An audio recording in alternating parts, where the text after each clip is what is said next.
Bonjour tout le monde. Alors aujourd'hui, pour ma première recette sur la chaîne, voilà, j'ai revêtu mon plus beau tablier. Et non, parce que ce tablier, je tenais vraiment à le mettre aujourd'hui parce que c'est ma maman qui me l'a fait. Voilà, parce que ma maman elle faisait des tabliers pour ses petits enfants parce qu'avec qui elle faisait un petit peu de cuisine. Et moi je l'ai trouvé très joli et jalouse comme un pan. Non, c'est fier comme un pan, mais jalouse tout court. J'ai réclamé un tablier. Le rouge n'est pas du tout ma couleur, mais c'est le tablier de cuisine que m'a fait ma maman et j'en suis très fière. Voilà, donc il suffit des fois de réclamer et on obtient un chef-d'œuvre. Voilà, donc ce n'est pas le sujet du jour, mais je tenais à le mettre donc aujourd'hui pour ma première recette partagée avec vous. Donc c'est une recette toute simple, hein. Donc je vais déjà mettre le four en marche, hein. Hop là.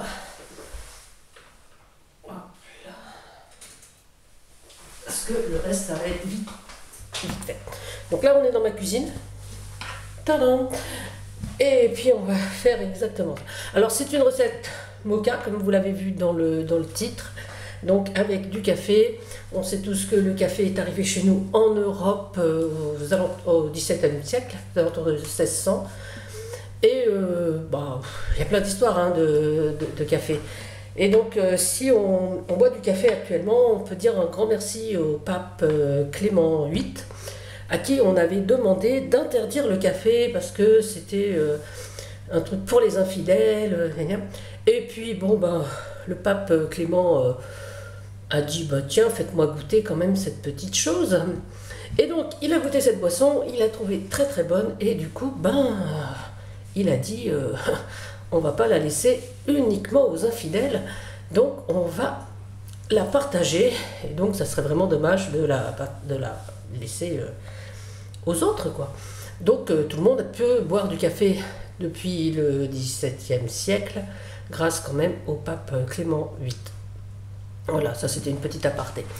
Voilà, et puis on s'est aperçu que ça aidait quand même à avoir les idées claires et à veiller plus longtemps. Voilà, donc c'était quand même pas mal.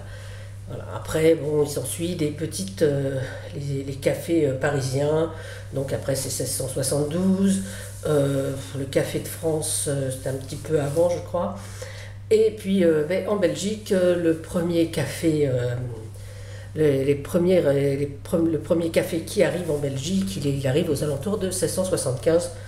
Voilà, je dis ça parce qu'on a beaucoup d'amis belges et donc on voulait partager ça avec vous. Voilà, mais ça c'est juste pour le café, café quoi. Alors que nous, on va se servir du café lyophilisé.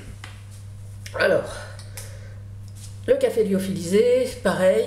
Je vais faire que du blabla sur cette vidéo, tant pis pour vous, vous aurez la recette après, comme ça vous allez écouter mon blabla et peut-être que vous allez pouvoir faire la recette après. Donc le café lyophilisé, il a été, alors c'est le café soluble d'abord qui a été inventé, donc par Alphonse Allais, oui vous savez, pour les plus vieux d'entre nous qui ont écouté les grosses têtes, on connaît les calembours d'Alphonse Allais, donc il était écrivain, journaliste et humoriste. Et voilà. Et donc il faisait son armée donc en fin du 19e siècle, n'est-ce pas? Et il s'est aperçu que le café il était vraiment pourri, pas bon et tout. Et donc il a décidé de préparer ses petites dosettes entre guillemets de café. Donc il faisait sécher du café. Voilà, il le broyait, faisait sécher et comme ça, donc dans les campagnes armées, on avait du café soluble.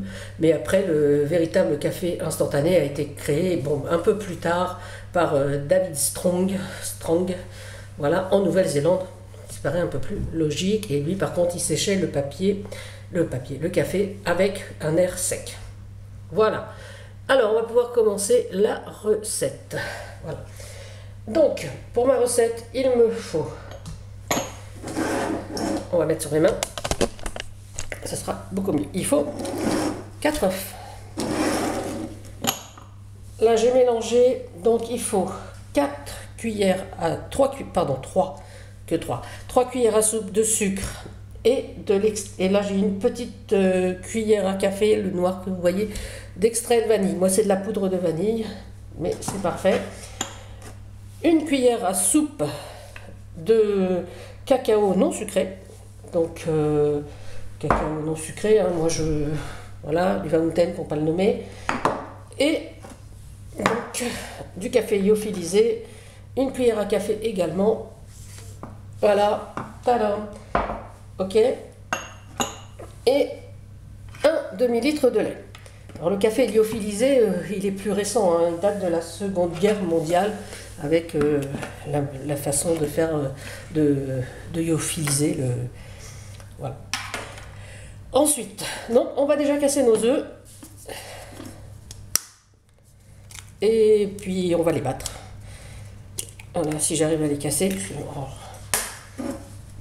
Je ne suis pas spécialement douée pour casser les œufs. Hop là. Et voilà.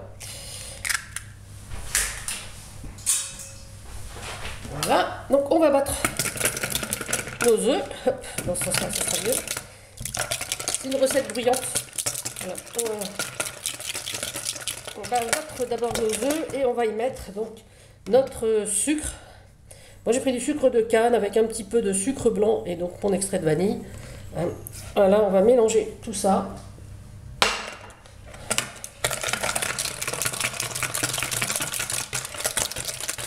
Bien mélanger. On va y mettre notre cacao. Et on continue à bien mélanger. Parce que la poudre du cacao, moi je le fais avec ce fouet donc qui est fait pour les sauces. Hein. Mais voilà. Je peux le faire avec un autre fouet, mais je trouve que le fouet à billes, très pratique pour les entremets. Enfin, après, on peut le faire avec un fouet classique. J'avoue, je suis assez fan de ce fouet.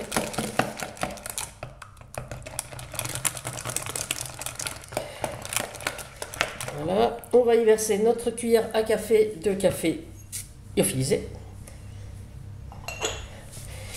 Voilà. J'espère que vous aimez le café, parce que je pense refaire une autre petite chose avec du café toujours lyophilisé, même si je préfère le café torréfié, hein, évidemment, comme beaucoup d'entre nous. Je trouve qu'en cuisine, pour des desserts ou des petites choses, le café lyophilisé est très pratique. D'ailleurs, je ne m'en sers que là, puisque le reste du temps, c'est du café dans une cafetière à piston, une dosette ou du café à l'italienne que j'aime énormément également. Voilà, on va verser doucement notre lait, hein, tout en continuant de remuer. Voilà. Sur les bords aussi parce que voilà.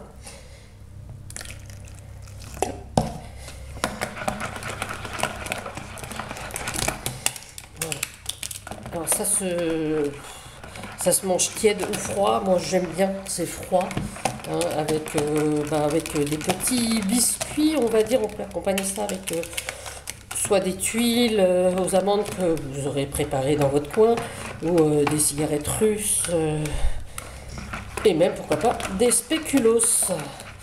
Voilà, encore un clin d'œil à nos amis belges. Voilà. Voilà, et je mets le reste, hop, de mon lait dans ma préparation.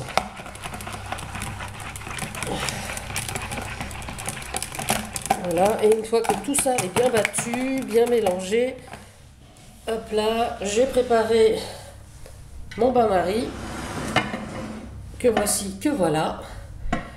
J'ai juste à mettre dans mon plat.